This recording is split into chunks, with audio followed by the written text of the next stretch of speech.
Well, hello everyone, and welcome to our live stream cooking show. This is a Minneapolis Farmers Market live cooking demo in partnership with the Bonicelli Cooking Club. I am Chef Flora Bonicelli of the Bonicelli Cooking Club, and I'm also the Minneapolis Farmers Market chef. And we have been and will be live streaming cooking segments every Wednesday and Thursday all season long. Okay, tomato basil soup. Well, we've all had tomato soup from a can when we were growing up, right? And this soup is like that, but it is way better. I have to say a grilled cheese sandwich, however, would be lovely with it, and maybe we'll do that later, okay? I often think of tomato basil soup as a winter soup, and I do make it in the winter. The caveat to that is I need to have good tomatoes, and sometimes I'll buy tomatoes and keep them in a paper bag to ripen them because you do want to use ripe tomatoes. Cooking will not make up for unripe tomatoes.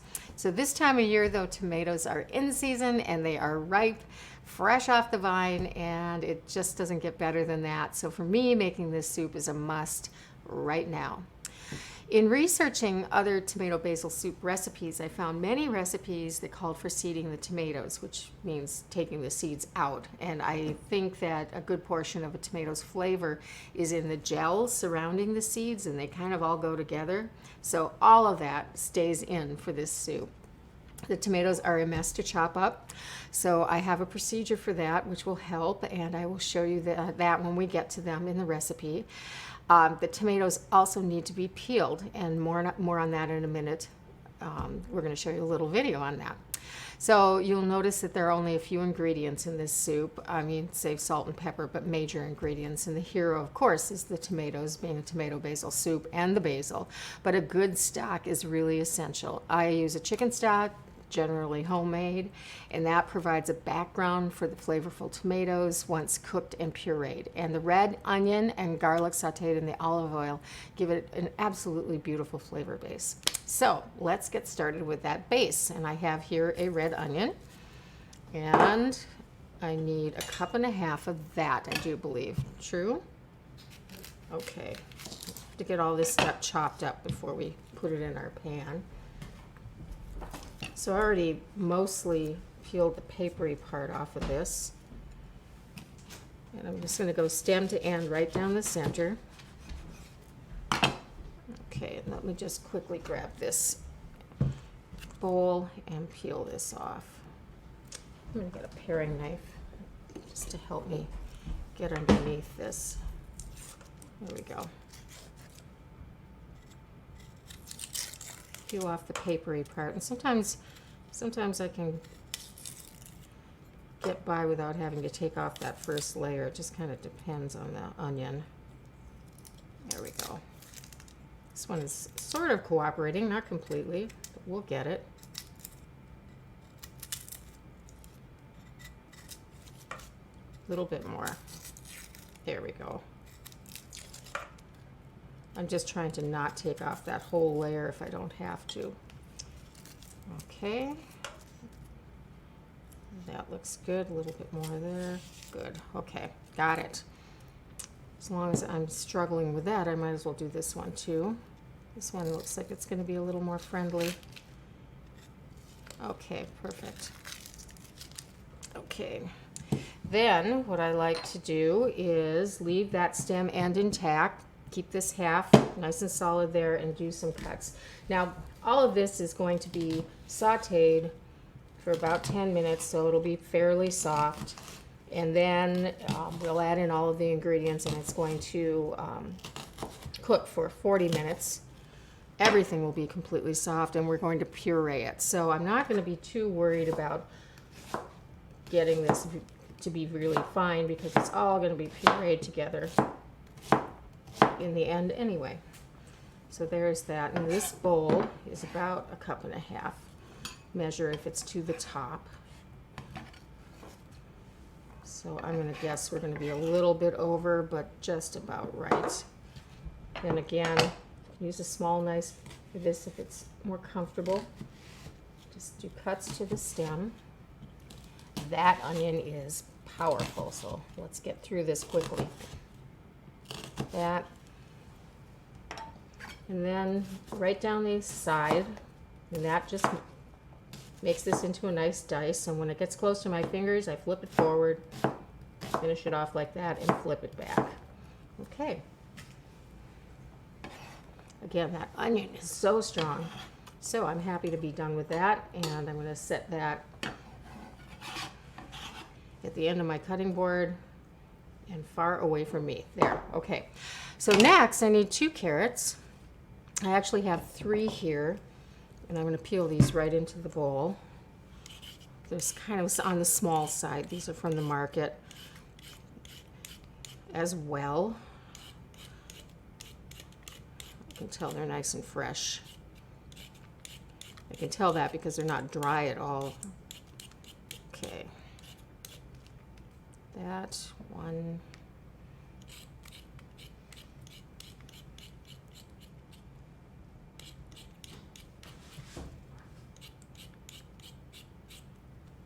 Okay, and one more.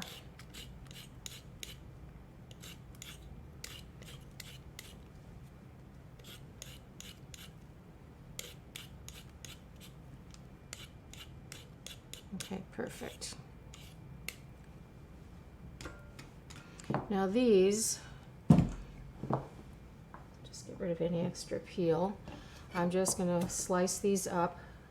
You can dice them if they're a little thicker and you want smaller pieces, that is fine. But again, we're going to puree this whole thing.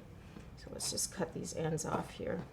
And these will be nice and cooked, I can guarantee you. So don't have to worry too much about that. Get that end out of there. And then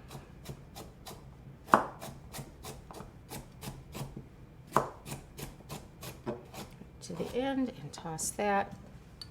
Perfect. Let's slide this over here. And I think while we're doing the garlic, I'm going to heat some olive oil up. Just make sure I got that going. I want this over kind of medium-low heat, if I can manage that. Always a little hard to tell with this.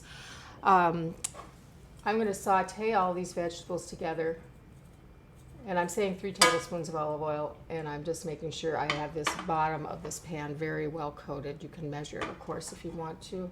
But the bottom line of it is that you have to have your pan coated. Okay, so let me do my 2 cloves of garlic quickly while that's heating up.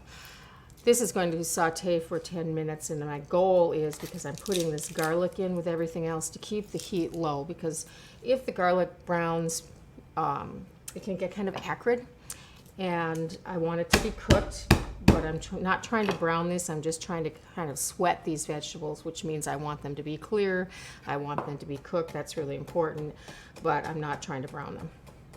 We'll chop this up, and I think in the recipe I say mince, but again, we're going to puree this whole thing together, so you don't have to spend a whole bunch of time on that. I'll just smash that with the flat end of my knife. Makes it easy to peel. Well, easier. It makes it easier to peel. Then we'll just chop that up. I think I have a little end there I want to get rid of. Okay, perfect.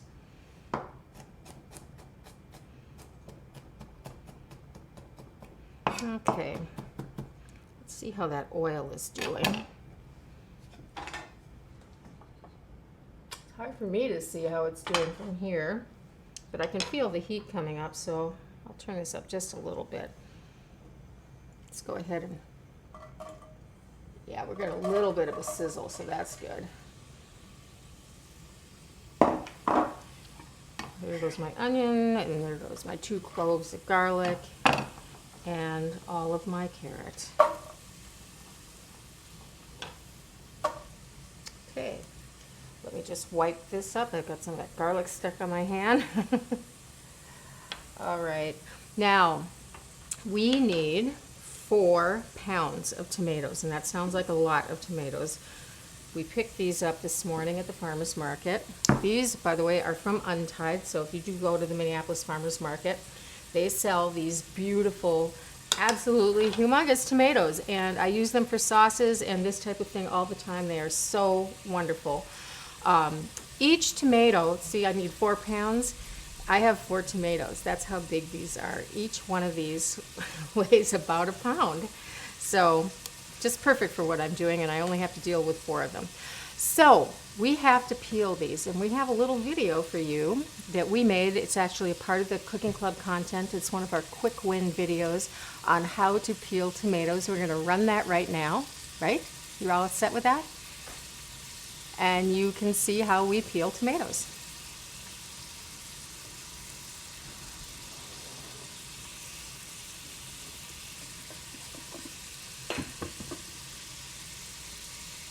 Oh, is there sound on that?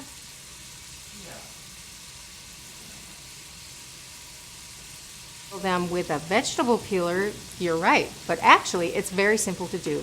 No peeler involved. Here's what you need: a pot of boiling water. Is that a yes or 1 no? bowl of cold water, does not have to be ice water. A bowl to put the tomatoes in, and a bowl to put the skins in. And then a spider or slotted spoon to remove the tomatoes from the water. We'll start with this. We drop the tomatoes, and I like to lower them in, just because that water is really boiling, right into the water. And we're going to let them sit in there for about 30 seconds. And what I'm looking for is the skin to split. Just roll them around. You can do more than one if you want to. Just bear in mind that it will cool the water down as you go, so you just kind of have to work in batches, maybe 3 or 4 at a time. Works really well. And don't worry, by the way, this is not going to completely cook the tomato. All it is going to do is release the skin from the flesh. There we go.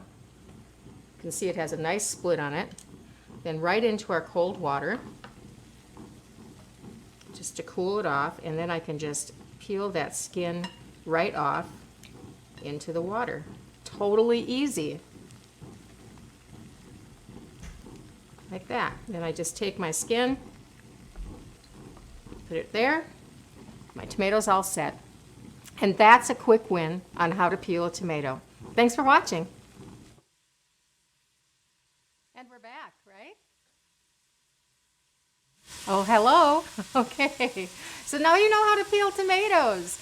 We are just watching this saute nicely, and I started cutting up those tomatoes that we peeled earlier. Those were different tomatoes in the video, by the way. You probably noticed they were much smaller than these. So what I'm doing is cutting these into a bowl. And this is the best way I've found to do this, because these tomatoes are tremendously juicy. And if I do them right on the cutting board, I end up with juice all over the place. So if I do it this way, I can just slide them into the bowl. It's still a little messy, but much easier to control. You do have to be a little careful with your cutting board, because of course it moves around. But you can slice these up like this, and then just take your knife and slide them right into the bowl.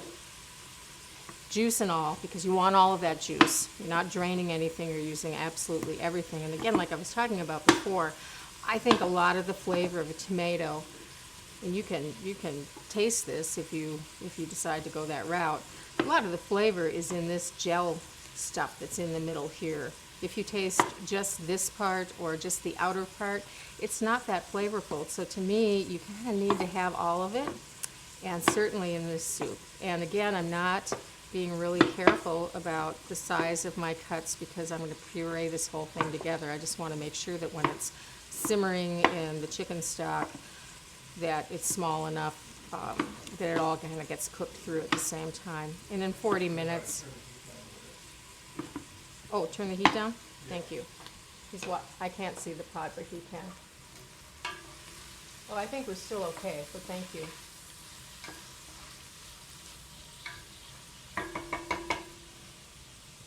Better?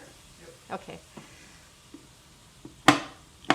You can see through the camera what I'm doing, but I can't see it because I'm not tall enough. Okay, let's do that one. So the centers of these sometimes, so that's one.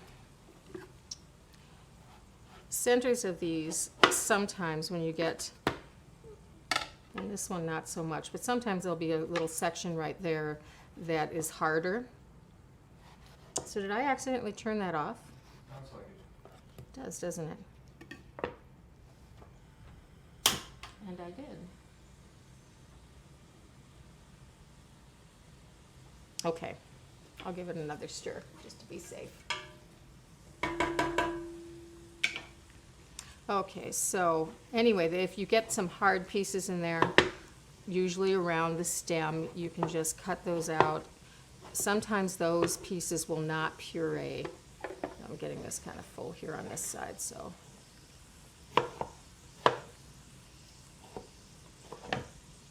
Anyway, the nice thing about these tomatoes is that, first of all, they are delicious. They, as I said, I use them for sauce all the time. I probably, once they start showing up in August, I probably buy some every week and do something with them. But also, it's just nice to have them be so large. You would think that they wouldn't have the flavor they have because they're so big, but they are very flavorful. And you only have to deal with, like I said, they're about a pound each, so you get to deal with fewer tomatoes. Okay, 2 more.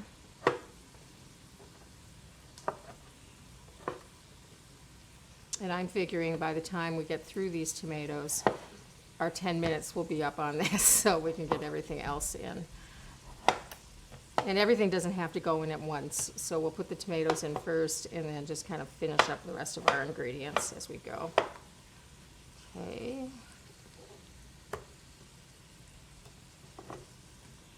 So you can see that this has the potential to be a tremendous mess, so even though this moves around a little bit, so you have to be a little bit careful, it's just nice to not have your whole countertop filled with tomato juice.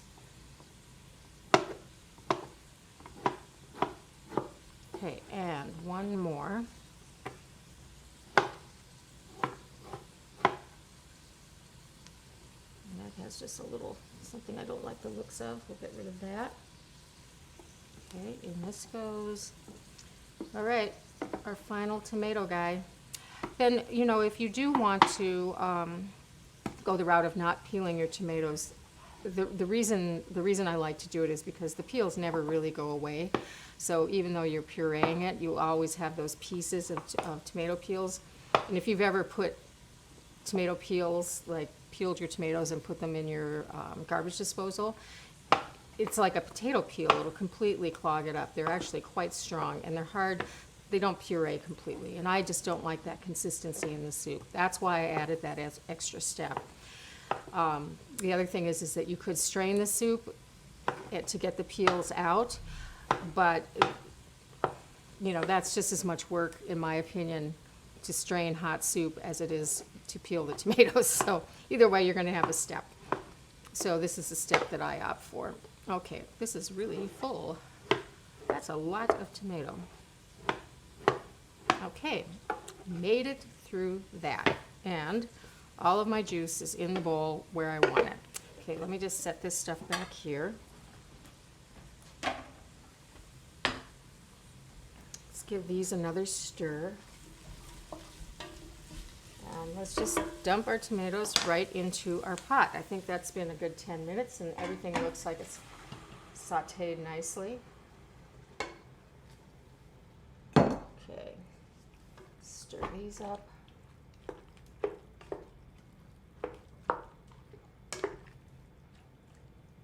Okay, and I'm going to just increase the heat a little bit because I want to, once I get everything in here, bring this up to a boil and then take it down to a simmer. Get rid of those. So hopefully that's up enough. Yes, it is on. Right off the bat, I'm going to go ahead and add my 3 cups of chicken stock, so I can get that heating. As I said, it's not critical that these ingredients go in any order. They just need to get in there. And my handles are getting hot, so I've got a little hot pad here. Okay, let's stir that up.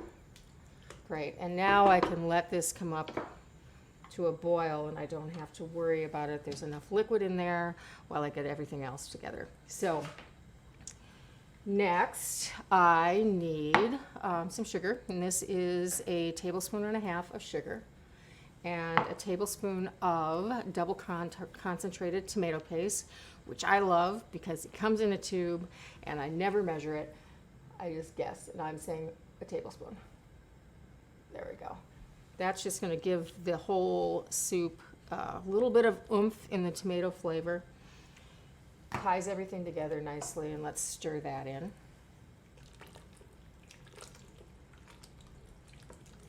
And I'm going to do the basil last. See, I need, oops, didn't mean to set that there. Get rid of that. A tablespoon of kosher salt. And 2 teaspoons of freshly ground black pepper.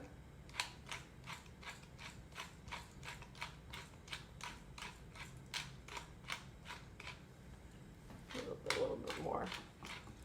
Okay, let's stir all of that together. And then the last thing I need is 1/3 of a cup of chopped basil. And I pulled that out of the garden. What a great year for basil. Got that this afternoon. Smells so good. Okay, 1/3 of a cup, and this is 1/3 of a cup. And what I'm going to do with those leaves is pull them all off.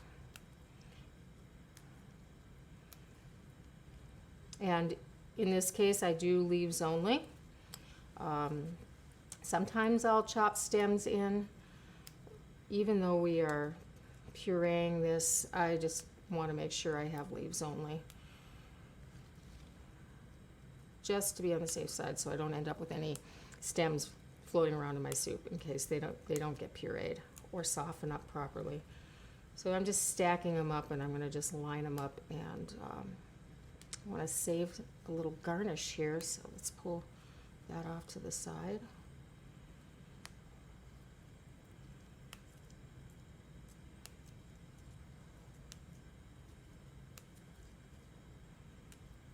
It smells so peppery. Like I said, it's just an amazing year for basil. An amazing year for everything. This just been, from my perspective, from a produce standpoint, maybe not other things, but from a produce standpoint, it's been a great year. A little bit more. Can't really go wrong with the basil.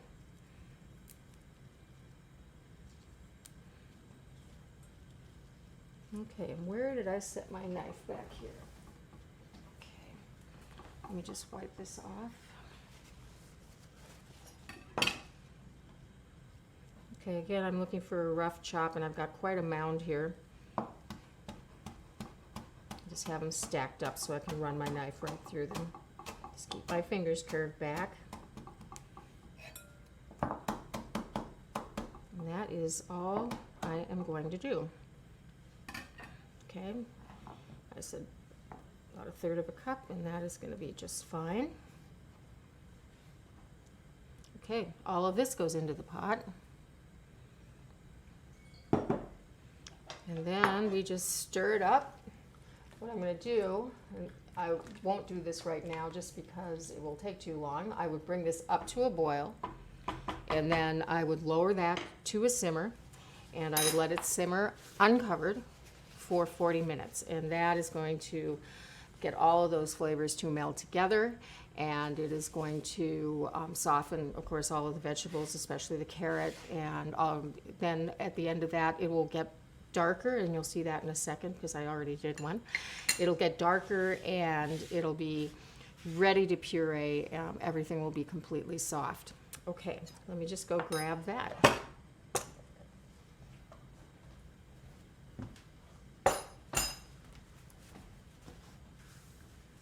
Okay, I am going to actually, why don't I put this in the back? Turn this off. We'll get rid of this. So I'll do this back there. And this has been sitting out for a while, so it is not going to melt my countertop.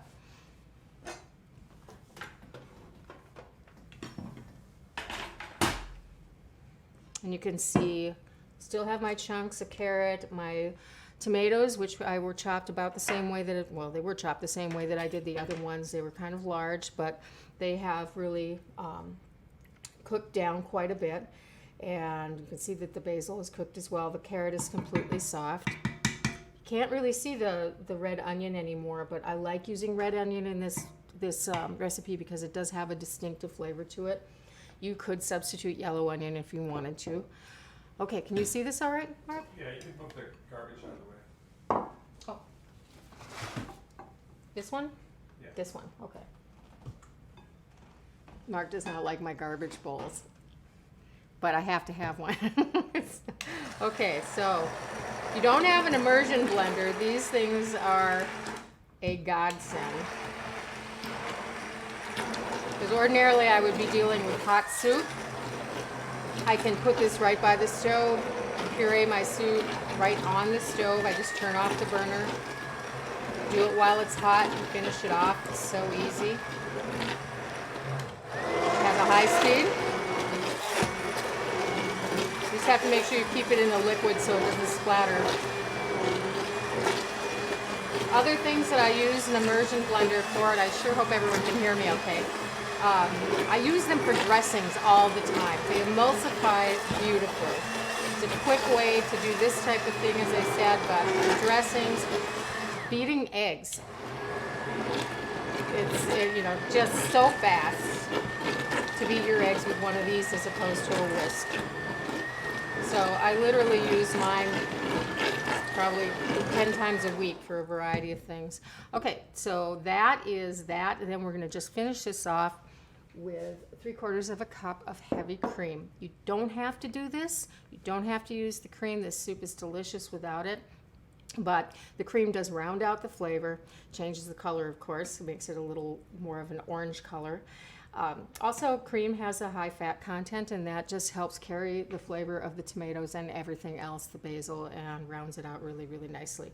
But again, you can skip it if you want to. Let's just stir that in.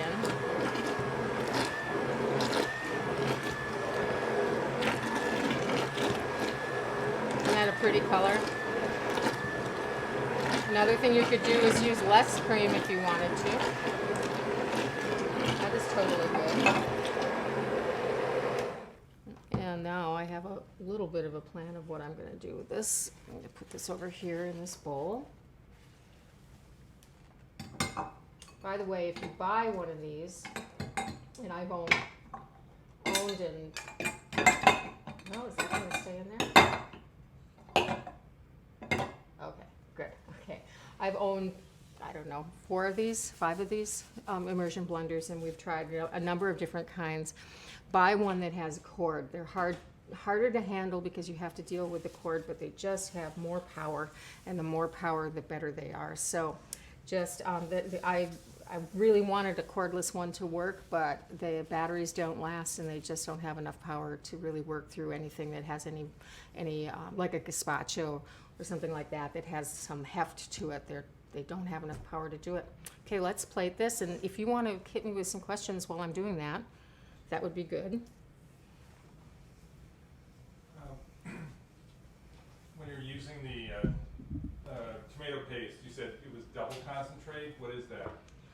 Double concentrated tomato paste is it's basically cooked down more, so it's more intense. So that's basically what it is. So instead of adding a little bit of that extra tomato flavor, it adds actually quite a bit more. Again, I like it because it comes in a tube, and the little cans are good.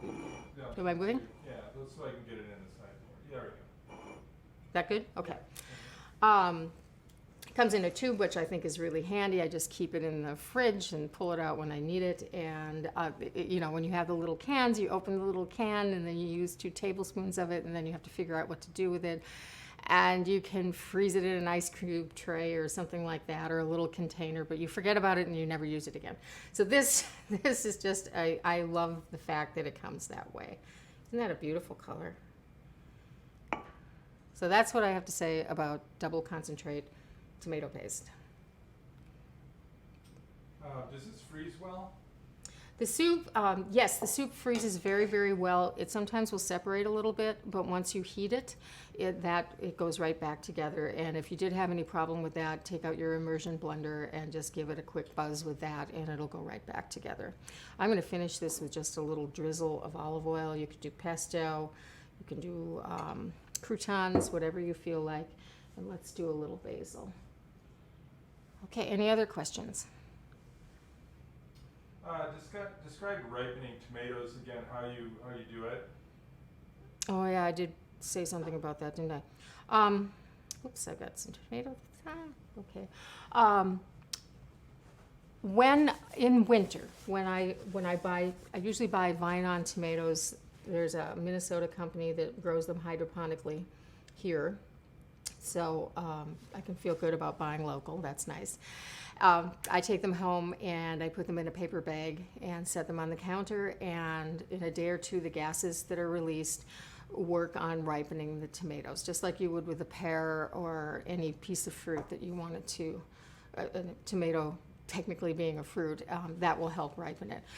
What we noticed growing them in the garden, it was an amazing experience because we have so many tomatoes. And yes, I'm still buying tomatoes, so that shows you how many tomatoes I use. But we would take, sometimes they were green and the size we wanted, but they hadn't ripened yet, and we didn't want them to fall off, and we didn't want to lose them on the ground. So we picked them early, and then all we did was put them on the windowsill in the sun, and they just magically ripen in a couple of days, and they're perfect. So you just need a little sunlight to ripen them. So a different technique if they're green than if you're trying to ripen up something that, you know, the store-bought, they ship them early, so because they're sturdy, and they, you know, a super ripe tomato will just fall apart, you know, when it ships. So that's the reason for it. So anyway, that's how I do it. Okay, that's what you've got. Okay, isn't this pretty? Don't you love it? I think it's so great, and it smells so fresh. And we are going to make grilled cheeses. I want to encourage you to go to BonicelliCookingClub.com and get the recipes for tonight, tomorrow night, and beyond. There are a whole bunch of them up there. Thank you, everyone, for watching. Thank you, Minneapolis Farmers Market. I hope you make the tomato basil soup. We will see you tomorrow night. Please keep cooking and take care. Ciao. Mwah.